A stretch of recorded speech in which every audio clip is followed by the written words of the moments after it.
Yeah, my name is Charles Pepitone, and I'm the director of the film. Rebecca Wilkins Pepitone, and I'm the co-producer. And I'm Damon Falk. I'm the writer. Essentially, the film is it's about love. To put it in short terms, it's about this character Laura, who's experienced a moment of real loss, and it follows loosely the story of Ovid's metamorphosis, the Apollo and Daphne myth. But where Daphne moves away from love, we see Laura making the choice to move back towards love and back towards community. After this moment of loss, she's isolated, and through the film you see her slowly stepping back towards people and back towards love, essentially.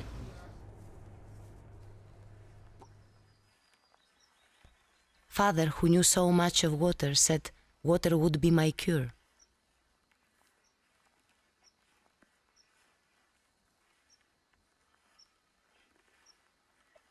When he left, I wanted something more of him to keep. Something like the reading glasses he had saved, or the sand he had placed in bottles.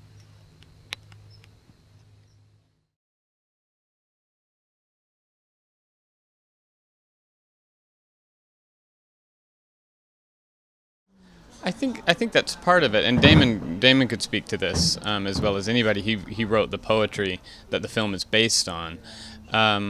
But Ovid's text is a jumping off point. But we see the subtitle, Laura or Scenes from a Common World. The common world is such an important part of this. This is a common story.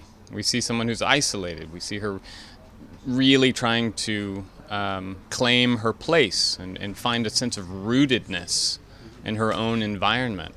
And so her connection with the stone, her connection with, she speaks of finding a handful of mint and breathing in that fragrance. It's all these common things that root us. What would you say, Damon? I think it's just for every individual, we live most of us rather plain, ordinary lives in the sense that we do the same things, we go to the same places. But when you learn to stop, when you learn to consider your own experience and look at where you are, suddenly very simple things become beautiful, right? They become larger than themselves. In much the same way that a myth does. If you consider looking at Ovid's worlds and his particular kinds of myths, there are always the stories about a thing changing and becoming. And I think for an individual, we tend to lose sight of this. When we look, we can see that our world is full of remarkable things when we learn to stop and then we connect our own intimacies with the intimacy of seeing. And when you do this, like the character Laura, you begin to realize that your own experience is a part of something that is continuous and in its own way grand.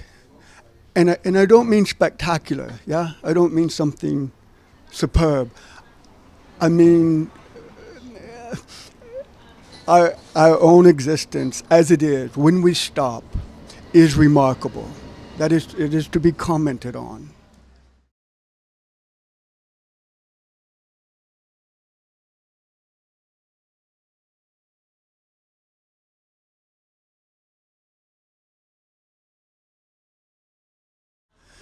I think you want to see change, okay? In any kind of, let's talk about Shakespeare for a moment, because it should be done because Shakespeare was deeply influenced by Ovid. This is well known.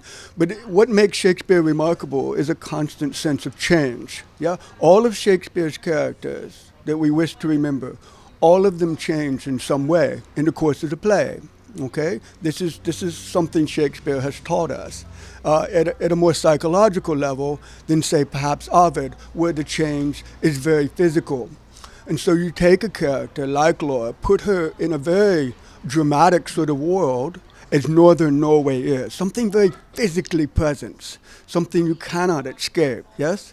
And then you look for where she begins to make these changes.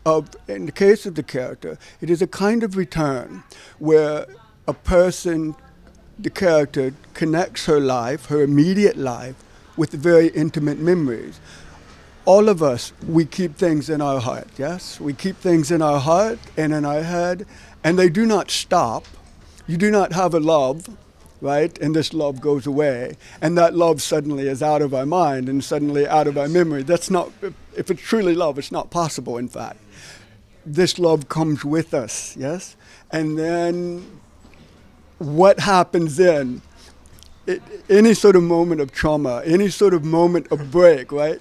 It comes with, we bring this with us, but we must learn to repair ourselves from our most intimate memories. And we begin to do this when we begin to stop, yeah? And look at the world, look at what is beneath us, look at what the scent of mint in our hand is. And then suddenly, even our devastating memories that were once intimate become remarkable, become full again, and they keep us. And sorry. I just say also, the film is an invitation for the audience to do just that, right? So the invitation for an audience to sit for a moment with an image of a stone, sit for a moment with a piece of poetry or the line of an actor's body, and really contemplate what it means to stop and to be stopped by something beautiful, something we love in that way.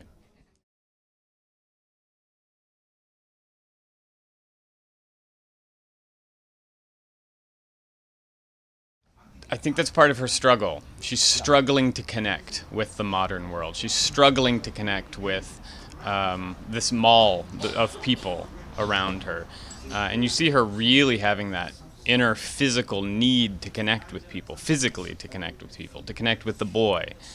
And it's hard for her. It's hard, and she's, I think, a character who will always live on the fringes of that. But she's not a hermit, right? She wants to have that connection with the modern world, and in fact she does have it, but for her it's always something a bit strained. Well, part of the poem and part of what's necessary is precisely to have that struggle. I mean, at the beginning of the poem, in the beginning of the film, there is the desire to go away. There is precisely the desire not to connect with anyone. And yet, so what do? You go into nature, you sit there and see, this will fill me, this will bring me. Many people think this about nature. If I can go have this escape place or this particular view, then I'll be full. But in fact, we're not, after time.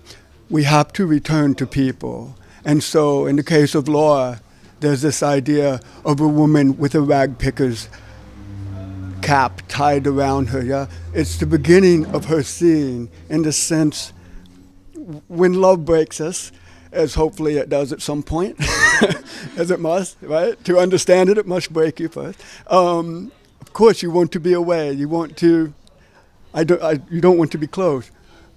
But then you are incomplete, and you begin to realize this. And so there is a slow return to people. I notice this person who merely picks up cans, or this old man that takes his wife's hand.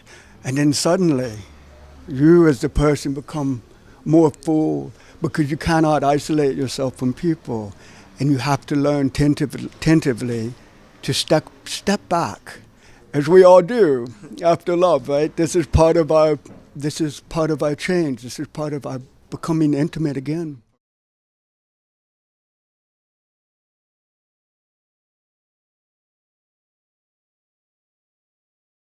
I mean, I do. I mean, I think that's one of the things that sort of ties us together, and a lot of the collaborative team on this project is that we all kind of have get a lot of our truth and our understanding from nature, and have a kind of a revitalization happening by spending time in the field, as Damon would say.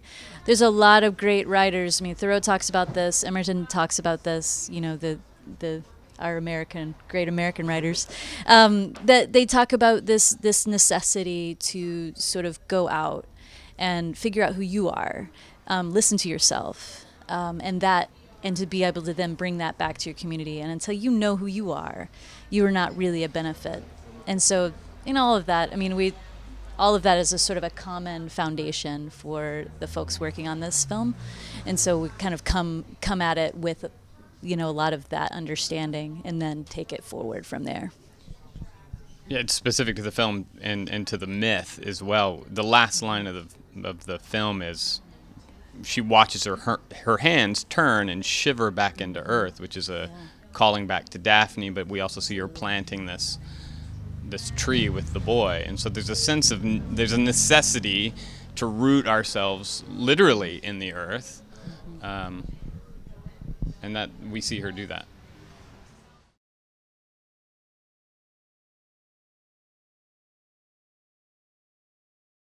I think all of this is produced by the theater company that we work for, Square Top Theater.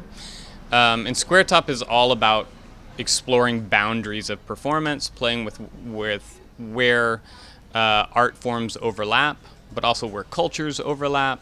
And when you do that, you always find this space between, and finding the tension between forms and tension between different elements. And I think that's what art films can do, is it invites you into a different space, an interpretive space, where you might not instantly understand what you're seeing, which means then the audience is as important as the rest of the process. The audience, like in theater, the audience is participating, always participating, and that's the work that we've all done together over the last 10 years or so.